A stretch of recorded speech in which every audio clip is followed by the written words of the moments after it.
Es quizá el lugar más exótico de la Ciudad de México.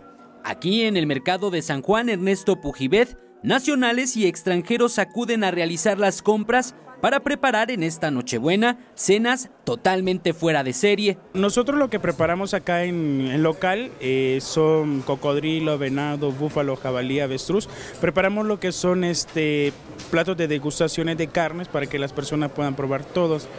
Los que más saben dicen que con este tipo de carne se puede preparar cualquier cena tradicional. Incluso aconsejan hacerlo reemplazando proteínas tradicionales por otras de mayor aporte. Yo lo que les puedo recomendar que en vez que le pongan camarón a los romeritos, pues le pueden poner lo que es le pueden poner chinicuil.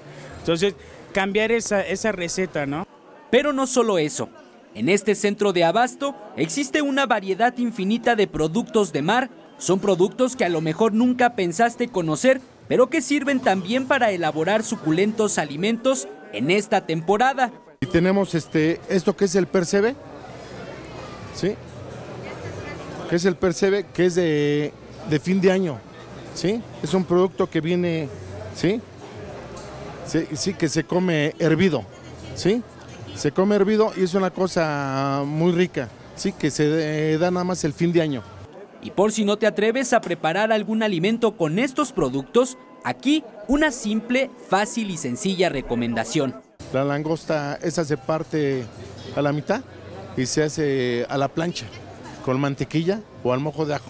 Aunque en estas fechas tanto insectos como carnes exóticas y extraños productos de mar son más consumidos, lo cierto es que pueden ser utilizados en cualquier temporada del año. Con imágenes de Liber Rodríguez, Eric Pinto, 21 Noticias.